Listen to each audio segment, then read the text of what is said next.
Hello, my friend. This is Clyde. Believe me, you can win. 1 Corinthians 10:11-13. These things happened to them as examples and were written down as warnings for us, on whom the culmination of the ages has come. So if you think you're standing firm, be careful that you don't fall. No temptation has overtaken you except what is common to mankind. And God is faithful. He will not let you be tempted beyond what you can bear. But when you are tempted, He will also provide a way out so that you can endure it. There are several different ways to learn, but the key thing in learning is that you must come away from a lesson learning something new. Real learning is when you make sense of the content of the lesson and you're able to apply that content to your life. Let us explore the text. The text comes from a larger context that starts at verse 1 of 1 Corinthians 10. The writer uses the history of the Jewish people, and in particular, he focuses on the 40-year journey from Egypt to the Promised Land. The audience knows the story so that they are able to follow him. History is important for many reasons, but in this case, the writer is pointing out the significance of a history lesson so that we can avoid doing the wrong things that our ancestors did. They did some wrong things, and God was not pleased with them, and the consequence was that many of them died. So what are those things that they did? Number 1, idolatry. God told them not to have any gods in their lives. Having other gods indicates that you think that God is inadequate or He is useless. To have other gods is to reject the God who created you and who is leading you. To have other gods in your life is to take your life into your own hands, and now you have become the master of your life. In the case of the people going through the wilderness, they felt that God was not functioning as they desired, so they made an idol, and they were pleased with their actions. God, we no longer need you in our lives, they said. The result was that many of them died because of the sin of idolatry. Number 2, sexual immorality. This seems to come up over and over again, right? Sexual immorality is a violation of God's plan for sex. God has made it clear that sex belongs in marriage. Period.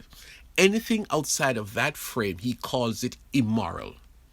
He told this group of people not to violate that fundamental rule of sex. They did, and in one day, 23,000 of them died. That is worse than COVID deaths. Imagine 23,000 people in one community of about 2 million people dying in one day. Try to bury so many people and try to imagine the grief among the rest of the community. Number 3, do not test God. What did they do now?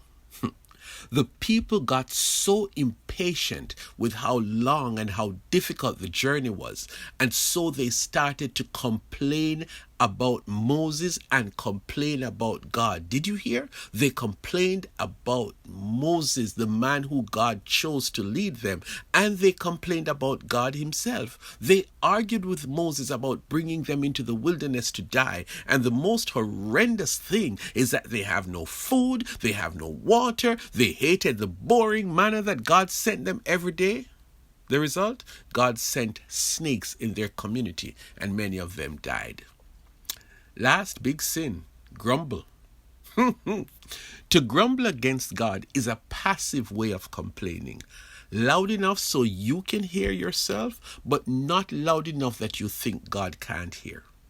Well, what happened? God sent a destroying angel and He killed the grumblers. That's the lesson. Here's the real deal. The writer was using those historical facts as examples on how we ought to deal with challenges, temptations, instances that could make us sin against God. He warns us to not be overconfident and think that we cannot do wrong things against God. Whoever you are capable of falling into sin just like the other guy, just like the Jewish people on that journey so many years ago. So here's the main point of this lesson, and it is in verse 13. And I give you the version from the Message Bible. No test or temptation that comes your way is beyond the course of what others have to face. All you need to remember is that God will never let you down. He will never let you be pushed past your limit. He'll always be there to help you come through it. It is that simple.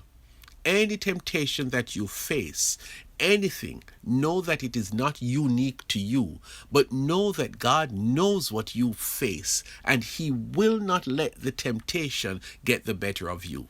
You got it? You must know this. Every temptation has a counter to it, the opportunity to escape. So in other words, there are two sides, the temptation and the way to escape. It is always there. You can say no to every single temptation you face. You don't have to be a helpless victim. I'm serious. God provides us with the strength to say no to temptation, to say no to sin. We can be victorious when we deliberately and intentionally trust God. So when Satan brings the temptation, the Holy Spirit who is with us empowers us to say no, empowers us to not fall. Let us try something today. Let us be aware and conscientious of how our day is going. When the big temptations come, be on the alert and say no. When the subtle ones, the little ones, the ones that come in disguise come, be on the alert and say no. You can win.